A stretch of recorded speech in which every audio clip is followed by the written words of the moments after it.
Assalamualaikum warahmatullahi wabarakatuh. Innalhamdulillah nahmaduhu wa nasta'inu wa nastaghfiruh wa na'udzu billahi min shururi anfusina may yahdihillahu fala mudilla lahu wa may yudlil fala hadiya lahu. Asyhadu an la ilaha illallah wa asyhadu anna Muhammadan abduhu wa rasuluh. Amma ba'd. Rahmatullah fid din, azani Allah wa iyyakum. Alhamdulillah, pada kesempatan kali ini ana masih diberikan kesehatan dan alhamdulillah pada kesempatan kali ini juga masih bisa memberikan ilmu-ilmu yang bermanfaat.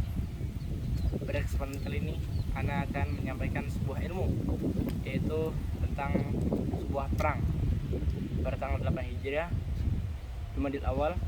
Dengan perang itu terjadi sangat dahsyat di antara perang kaum muslimin melawan kaum Romawi. Saat itu Rasulullah SAW mengutus 3.000 pasukan untuk menuju Syam. Dari Madinah menuju Syam itu perkiraan beribu-ribu kilometer.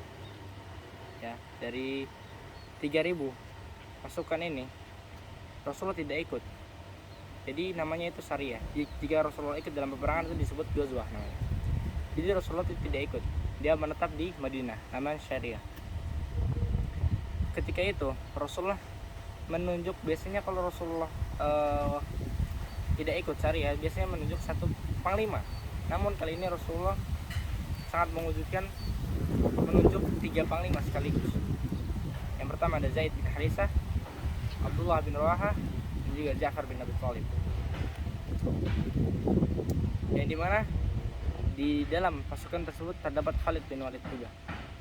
Khalid bin Walid ini pertama kali ikut perang, yaitu perang Mu'tah ya. Di dalam peperangan ini padahal Khalid yang lebih jago dari yang lain, dan para kaum musliminnya pun tahu sebenarnya Khalid ini yang paling jago, yang paling berani, yang paling gagah, yang paling kuat. Namun Rasulullah SAW memilih Zaid bin Harisah, Ja'far bin Abi Thalib, dan Abdullah bin Rawaha itu karena mereka yang telah lebih dulu masuk Islam. Khalid ini jadi orang awam. Di kalangan Islam ini orang awam ya kawan. Fatwa Fiddin, ketika mereka berangkat dari Madinah ke Syam, ada yang naik kuda, naik onta, bahkan ada yang jalan kaki, itu beribu-ribu kilometer capeknya. Mungkin kalau kita yang jalan udah capek di jalan, udah mati duluan di jalan ya. Ketika kita merasakan perjuangannya para sahabat, Rasulullah mengumpulkan para sahabat ya di sebuah tempat. Rasulullah diberikan wahyu tentang perjalanannya perang Mu'tah ini. Ya, ketika sampainya pasukan kaum muslimin ke Syam langsung dihadapi dengan 200.000 pasukan Romawi. Saking banyak 200.000 pasukan Romawi, itu 70 banding 1. 70, bisa bayangkan ya, kayak tidak sepadan. Namun karena kaum muslimin merasa tidak yakin, lalu Abdullah bin Rawaha pun berkata, bukankah kita kesini untuk meraih kemenangan atau mati syahid? Lalu para kaum muslimin itu merasa semangat kembali tatkala ingin meraih syahid ataupun kemenangan. Maka kaum muslimin pun maju untuk memerangi pasukan Romawi tersebut. Dikisahkan Rasulullah sudah mengisahkan kepada para sahabat yang dimana Zaid bin Harisah dan bin Harisah yang memegang bendera ini. Bendera pertama dipegang oleh Zaid bin Harisah. Ketika itu Zaid bin Harisah tumbang, ditusuk oleh tombak dari belakang. Diambil bendera oleh Ja'far bin Abi Thalib. Ja'far pun tumbang. Dia mempertahankan bendera Islam ini, yang dimana kedua tangan ini sampai terputus. Dan dimana Rasulullah SAW pernah berkata digantikannya tangan Ja'far itu dengan sayap nanti di hari akhirat. Lalu ketika Ja'far tersungkur dan sudah mati, diambil bendera oleh Abdullah bin Rawaha. Abdullah bin Rawaha juga syahid dalam peperangan ini.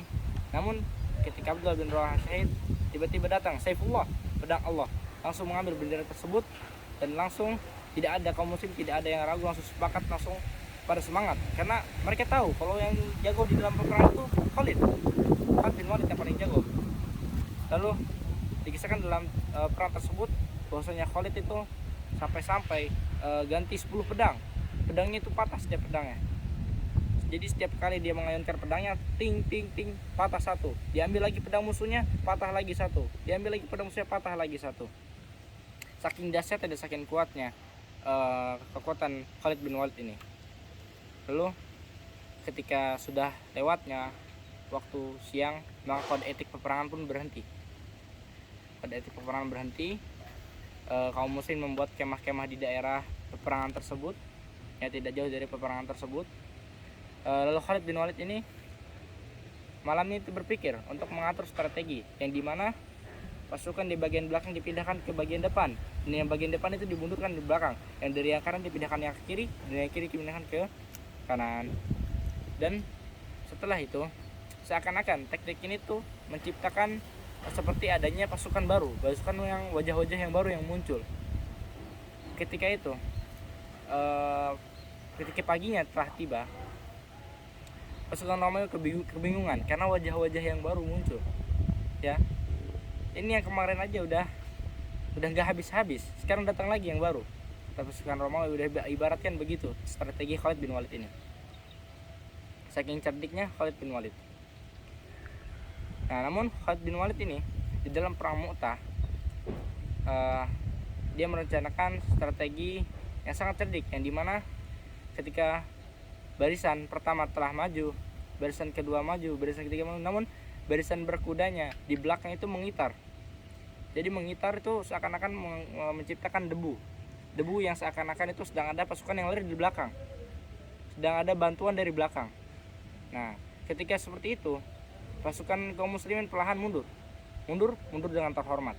Ya, dengan seperti ini bisa dihitung kaum muslimin menang, karena kebanyakan yang mati itu dari kalangan Romawi dibanding kalangan Muslim.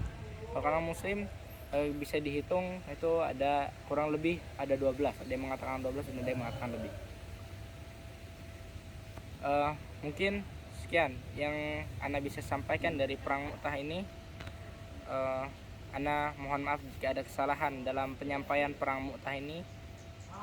Datangnya kesalahan dari setan dan juga Ana, dan yang benar dari Allah Subhanahu wa taala. Wabillahi taufiq wal hidayah. Wassalamualaikum warahmatullahi wabarakatuh. Waalaikumsalam.